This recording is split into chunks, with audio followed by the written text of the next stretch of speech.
Yang itu kan nggak usah sampai titik di sekarang ini kan. Nah, di sini diberi kemudahan. Itu buktinya saya sendiri. Nah, waktu itu buku ini, bukunya warnanya pertama pernah saya itu bukunya biru, bukunya hitam, saya punya semua Mbak. Karena saya kan caranya nyicil nih Mbak. Tapi belum lunas saya nyicilnya, udah direvisi itu. Sakitnya tuh di sini. Iya, jadi saya hutang dan berhutang untuk buku itu. Karena kan tapi jadi punya koleksi buku banyak dong ya, walaupun nyicil. Masalahnya memang saya dari dulu udah itu kali dididik. ya, yang konon kabarnya saya kan juga dengar katanya belajar holistik kan kalau nanya ke Pak Puji sampai kapan, holistik nggak ada selesainya gitu ya. Nggak ada selesainya. Nah sebenarnya itu terbukti dari buku yang direvisi terus ya sebenarnya. Iya. Jadi yang ini belum lunas apa udah lunas nih? Belum lunas udah keluar lagi revisi berikutnya. Iya kayak gitu. Nah karena kita saya bisa diretur gini. lagi ya. Iya nggak bisa. Karena ustadz saya juga ngajarin saya gini. Ketika waktu itu kan saya ini ya fotokopi ya. Ngapain Bu Mar fotokopi kayak gitu? Kan saya pengen belajar tapi saya nggak punya bukunya bilang gitu. Tapi memang ustadz saya itu mendidik saya memang baik ya, nggak boleh kayak gitu. Fotokopi itu nggak boleh, etikanya nggak ada katanya gitu. Yang umpamanya kalau saya nggak dididik sama ustadz saya juga, mungkin saya terus fotokopi seenaknya gitu ya. Terus nanti ini lama-lama kalau ini setan yang ini buku itu saya akui kalau itu tulisan saya bisa aja. Hati-hati tuh ya. Nah, banyak kayak gitu kalau Mbak Aya mau tahu karena saya murid lama jadi saya tahu. Oh gitu ya. Iya. Beda memang kalau murid pasti tahu ya. Oke. Nih udah singkat cerita. Selesai. Mulai kan jadi terapis nih berarti kan? Iya. Nah, oke. Sedikit dong. Banyak juga boleh sih. Apa sih pengalaman yang paling unik deh? Yang bikin Bu Mar itu seru gitu seru, ya? Pengalaman mengamalkan ilmu lah ya kalau udah jadi terapis. Iya. Ada pengalaman apa tuh? Ada banyak sih. Kan tadi kan sebelum pasien dipegang katanya ada kegagalan gitu. Kalau udah jadi terapis sudah jago dong ya, nggak pernah gagal gitu ya? Ada juga gagalnya. Oh tetap ada gagal juga? Kirain udah pintar, udah belajar? Cuman beda. Gagalnya. Okay. Karena gimana Mbak? Karena zaman dulu itu HP, yang namanya HP itu nggak kayak sekarang. Jadi ketika kalau sekarang nih ya foto lidah cepret kirim Pak Puji yang mendiagnosa muridnya yang dapat bayaran kayak gitu. Luar biasa ya. Kalau zaman dulu saya harus narik pasien ke tempatnya Pak Puji, harus janjian dulu kayak gitu. Iya. Kalau masa saya menggambarkan Pak Puji ini dengan kondisi lidah seperti ini, lidahnya begini, enggak mungkin. Dulu masih 2011 berarti masih cenut-cenut HP saya. Masih Nokia pisang gitu kan ya. Iya, masih cenut-cenut gitu. Iya. Pengalaman unik. Kan tadi katanya kan nggak selamanya. Saya bilang kan berarti kalau udah jadi terapis sudah jago dong gitu kan ya gitu ya. Enggak juga sih. Harus diasah. Tapi ceritain yang enak aja deh, jangan yang gagal lagi deh. Nggak enak dengarnya nanti sahabat holistik takut jadi deg-degan juga gitu ya gitu. Iya. Apa sih pengalaman yang paling unik yang membuat ternyata ilmu holistik bikin saya wow gitu loh. Kan tadi wow banget ya gitu ya gitu ya. Pasiennya kan banyak nih, pasiennya banyak nih. Pasien yang apa yang berkesan deh, berkesan. 2 aja ya. Boleh 2. Ya. Yang pertama itu yang paling berkesan itu nggak tahu ini Mbak, saya tiba-tiba ada yang menghubungi nih untuk menerapi di suatu apa ini bukan hotel tapi apa homestay. Namanya sekarang homestay. Homestay ya keren. Homestay ya. Homestay dari dulu. Yang saya tahu dulu losmen gitu bukan ya homestay ya. Homestay itu. Tiba-tiba ada yang menghubungi nih. Saya nggak tahu dia tahu nomor saya dari siapa, sih cerita aja deh. Ternyata setelah saya datang ke sana itu ternyata orang Timur Tengah Mbak. Laki perempuan? Perempuan tetap sih. Perempuan sih. Iya perempuan. Nah waktu itu saya nggak tahu dia keluhannya apa, saya nggak tahu, orang ngomong aja saya nggak ngerti, nggak nyambung. Terus cuman saya ngecek nih. Tapi keren banget loh bisa langsung bisa nerapi loh tanpa ya waktu itu yang menghubungi itu kayaknya yang punya homestay itu. Jadi bahasa Indonesia. Bahasa Indonesia. Tapi dia nggak bilang kalau tamunya itu ternyata yang pasiennya itu orang Timur Tengah tuh orang Arab apa orang apa? Arab, Pakistan, Lebanon. Nggak tahu pokoknya Timur Tengah aja gede, lah. Badannya gede gitu ya? Iya, gede tinggi gitu. Orang waktu itu saya juga disajikan nasi kebuli yang pakai kayak gitu pokoknya itu pengalaman yang indah. Servisnya oke ya? Indah ya, bener ceritain yang indah aja dulu. Nah itu apa di situ tuh dia cuman tak lihat kan waktu itu juga belum pandai-pandai banget ya untuk mendiagnosa itu. Tangannya dingin, semuanya dingin kayak gitu. Jalan aja sempoyongan kayak gitu. Wah, ini dimuksa aja ini. Gitu. Cek lidah juga tapi tetap ya. Iya, gaya-gayanya cek lidah padahal belum ini banget saya. Belum Tahun banget itu gitu ya diagnosanya ya. Belum. Cuman cek lidah cuman saya bilang gini, begitu aja. Iya. Pakai bahasa Tarzan. Iya, bahasa itu. Terus dia juga ngikut aja, dia melet juga melet gitu aja. Padahal saya nggak ngerti itu lidah. Pokoknya saya cuma dari Tangannya dingin, wajahnya pucat kayak gitu. Ya udah, akhirnya saya ini terapi yang pas, massage dibilang gitu dia.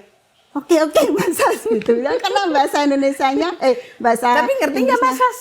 Tahu lah. Oh tahu. Iya, cuma sebatas itu aja. Enggak, masalahnya tadi katanya wah di moksa aja lah, dia minta massage kenapa ngeluarin moksa gitu loh. Iya kan kalau dielus-elus dulu terus nanti dimoksa gitu. Tetap massage dulu ya gitu ya. Oke. Terus bahasanya bahasa tubuh nih Mbak, karena kan dia nggak ngerti ya. Biasalah, maaf ini bukan maksud porno ya. Pokoknya dia udah ya orang yang kayak mau dimasas tuh kayak gimana, dia telungkup kayak gitu. Ya udah nih, udah saya ambil minyak, saya masak sebentar. Nah, pas saya ini ngidupin moksa, kan ada kacanya tuh Mbak ada di lemari itu kacanya. Mungkin dia nampak kan, saya ngidupin moksa ngeliat gitu kan.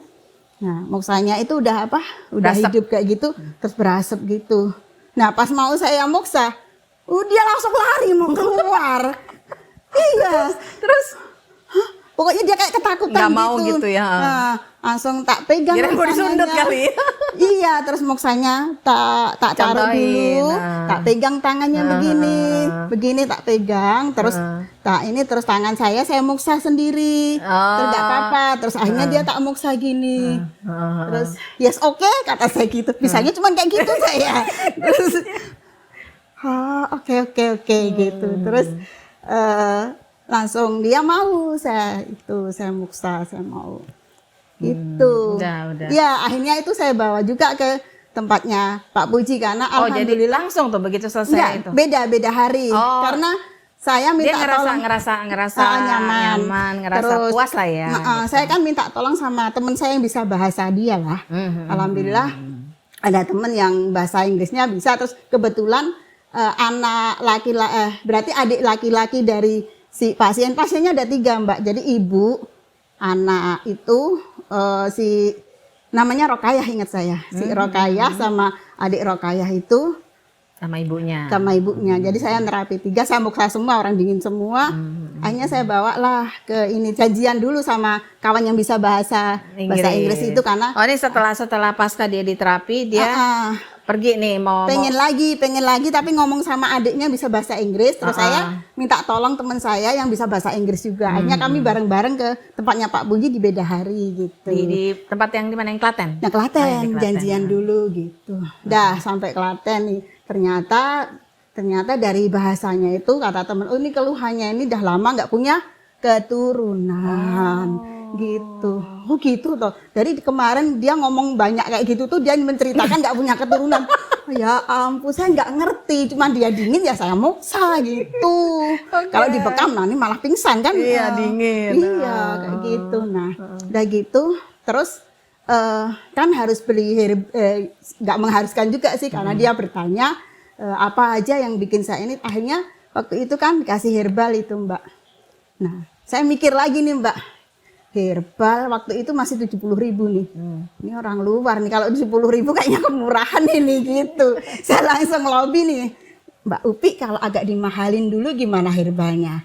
Tapi nanti notanya di ini kayak gitu, bukan maksud hati ini ya. Soalnya daripada apa ya namanya yang dia aja sebelumnya itu ternyata teman saya cerita, ini sebelumnya beli herbal kayak gini harganya 600.000. Masa kita 70.000 nanti kita di ini kan. Malah justru jadi nggak percaya ya. Nah, takutnya seperti bener. itu.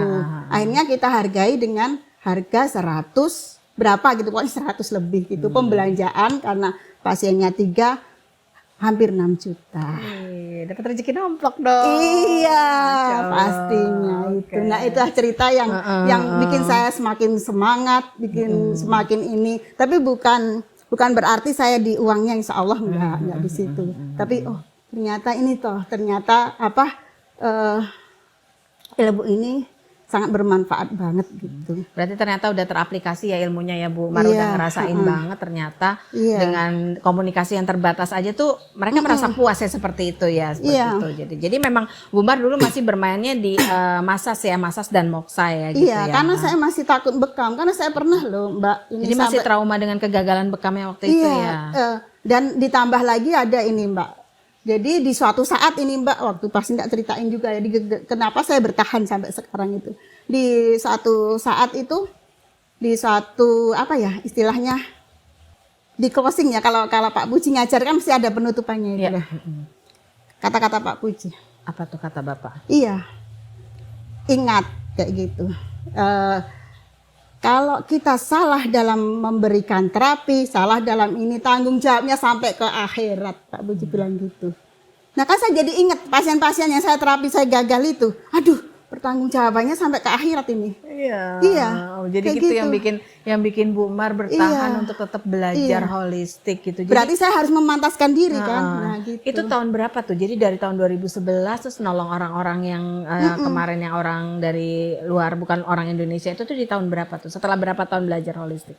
Kalau yang orang nolong bukan orang Indonesia itu udah loncat ini ceritanya. Jadi saya dapat pelajaran itu dulu, pakai saya sampai nggak nerapi Mbak 3 bulan.